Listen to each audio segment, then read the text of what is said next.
یہ میں بتا رہا ہوں اس سوسائٹی کا ایک دوسرا خطرناک پہلو، انتہائی ڈینجرس، اس سے بھی آگے جانے ایسی ایسی چیزیں دیکھی ہیں، اللہ کی پناہ، صحیح ہے نا. ایک اور بڑا خطرناک پہلو ہے، گورے کے مزے 40-45 سال تک ہیں، اس کی مزے.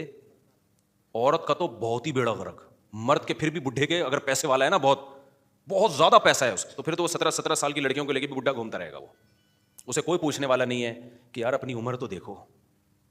جس کو مفتی صاحب تمہاری بیٹی سمجھ رہے ہیں 80-85 سال کا بڈھا ہوگا ایک ینگ لڑکی کو لے کے. میں کئی دفعہ اس کنفیوژن میں آیا کہ باپ بیٹی کا ایسا پیار تو ہم نے پاکستان میں بھی نہیں دیکھا یار.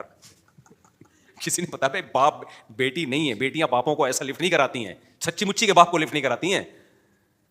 یہ پیسوں کی لالچ میں چپکی ہوئی ہے اس کے ساتھ. اور یہ ایسا بھی بہت دیکھا ہے، اتنی بڑی عمر کی بڈھی ہوگی اور ینگ 18 سال کا 2 دانت کا گھوم رہا ہوگا، اس کے بچڑا 2 دانت کا. تو ہم سمجھ رہے ہیں پوتے نواز سے. بھائی عورت کے پاس پیسہ ہے تو ایک لونڈا لپاڑا لے کے، مجھے تو بڑا ترس آتا ہے اس لپاڑے پہ یار، کہ یار پیسوں کے لیے اتنا کیوں گر رہا ہے بھائی تو وہ تنہائی ہے نا، تو وہ پیسہ لے گا اور پتلی گلی سے نکل جائے گا. اس کے بعد اس کو کون محبت دے گا اس بوڑھی کو؟ کیا وہ 24 گھنٹے اس کے ساتھ بیٹھا رہے گا؟ اور جو پیسوں کی خاطر 24 گھنٹے بیٹھا ہے، آپ کو پتا ہے جہاں پیسہ گیا یہ بھی گیا، اس سے کیا دل لگاؤ گے یار تم؟ اس سے اچھا تو کتا نہیں ہے. اسی وجہ سے کتے پالتے ہیں. کتا ان کو پتا ہے یہ پیسہ دیں گے نہیں دیں گے، یہ بھوکا بھی رکھیں گے رہے گا. باقی ریلیشن کا پتا ہے، پیسہ ہے تو ریلیشن ہے، پیسہ نہیں ہے تو ریلیشن نہیں ہے. خدا کی قسم آپ ان سے کروڑا گنا اچھے ہو، آپ کا بوڑھا باپ غریب ہو جائے پھر بھی رکھتے ہو آپ اس کو. ہمارے یہاں شوہر اگر غریب ہو جائے عورت پھر بھی ساتھ دیتی ہے اس کا، میجورٹی تو دے رہی ہوتی ہے ساتھ. عورت کو لکوا ہو جائے، فالج ہو جائے، مرد پھر بھی اس کا ساتھ بولو دیتا ہے. یار بیوی ہے یار، کیسے چھوڑ دیں اس کو؟ تو آپ کروڑا گنا اچھے ہو بھائی، کروڑا. ابھی ہم آسٹریلیا میں کیا ہوا، ہمارے ایک دوست، میں ان کی وہ ویڈیو نہیں بنا سکتا تھا وہاں پہ نا، انہوں نے پھر ظاہر ایک بیچارے کا راز فاش ہوتا. کہہ رہے ہم گئے کسی کے دعوت دینے کے لیے نا، تو وہ گورا تھا. بہت لوگ اسلام کی خدمت کر رہے ہیں، صرف ضروری نہیں کہ جو میڈیا پہ آ کے بتا رہے وہی اسلام پھیلا رہے ہیں. آج بعض اسکالر نے ایسا امیج پیش کیا ہے مولویوں کا کہ مولوی تو کچھ کر ہی نہیں رہے. ہو بھائی ہم نے ان ملکوں میں سفر کر کے دیکھا ہے، مولوی چھپا رستم ہے. جو مولوی جو کر رہے ہیں نا وہ تم سوچ بھی نہیں سکتے. وہ اخلاص کے ساتھ اللہ کی رضا کے لیے کر رہے ہیں، ہر چیز کو کیمرے میں نہیں لایا جاتا. تو ہم بعض دفعہ 2-4 واقعات کیمرے میں لے آتے ہیں، اس کی وجہ ہے کہ موٹیویشن ملے. ورنہ جو اصل جو کچھ ہو رہا ہے، میں تو نہیں، میں تو کمزور آدمی ہوں. جو بڑے بڑے علماء جو کر رہے ہیں نا وہ بہت کچھ کر رہے ہیں.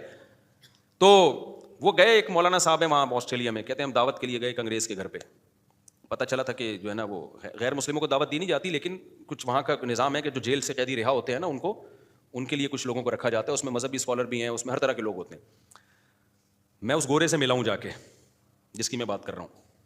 تو کہہ رہے ہم گئے تو پھانسی کا پھندا لٹکا ہوا تھا، لٹکنے کے لیے تیاری کر رہا تھا. ابھی لٹکنے میں 2-3 منٹ باقی تھے. تو ہم نے اس کو دروازہ نوک کیا، اس نے کھولا تو پتہ چلا کہ جی وہ ڈپریشن، ٹینشن. کیا ہے؟ فلاں نے دھوکہ دیا کہ پیسے ختم ہو گئے تو ریلیشن ختم. اس کی تنہائی نے اس کو عذاب میں ڈال دیا. ماں تک نہیں پوچھ رہی ہوتی یار.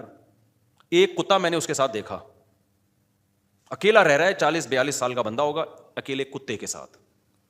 اب مسلمان تو ہو گیا الحمدللہ، پھر وہاں مسجد جاتا ہے، تبلیغ میں بھی وقت لگا رہا ہے الحمدللہ. اس کی وہ اسٹریس، ڈپریشن، 2 دفعہ خودکشی کی کوشش کی، اس نے بچ گیا، وہ اللہ نے بچانا تھا اس کو. تو یہ مولوی صاحب نے اس کو سمجھایا جا کے نا، مولوی بھی دیسی ہیں، تو انہوں نے جا کے اس کو سمجھایا، بار لو ٹھیک ہو گیا، نمازیں پڑھنا شروع کر دی. اب اسلام میں کتا پالنا جائز نہیں ہے.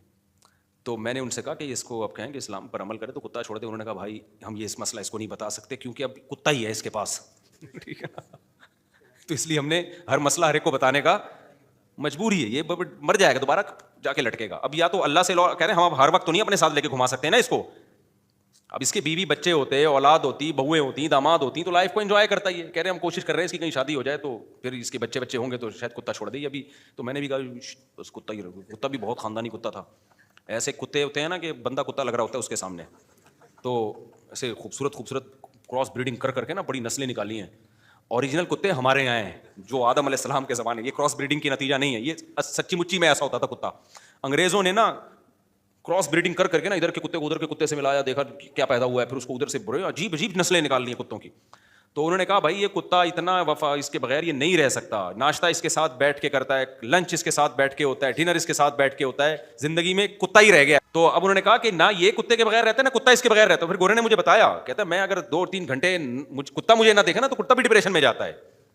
خطرہ ہے کہ یہ بھی لٹک کے ہلاک نہ ہو جائے. کتوں کی نیچر بھی خراب کر دی یار. واقعی وہ کتا ایسا لگ رہا تھا، وہ بہت زیادہ اٹیچ تھا. تو میں نے کہا بھائی ان کو چھوڑ دو, یہ ابھی اس کے یہ ہر چیز ہر ایک کے سامنے مجبوری ہے نا, تو اضطراری کیفیت ہے. میں نے کہا شاید اللہ اس کو انشاءاللہ گناہ نہیں دے گا کتا پالنے کا, مجبوری ہے اس کو, پہلے شادی وادی ہوں, بچے ہوں, تو پھر کتے کی بھی شادی کرا دیں گے ہم. سوال پیدا ہوتا ہے یہ کتے کو چھوڑے گا, کتا تو نہیں چھوڑے گا, جب کتے کی شادی کراؤ گے کتے کا باپ بھی چھوڑے گا اس کو. صحیح ہے نا, کتے کا باپ بھی چھوڑے گا.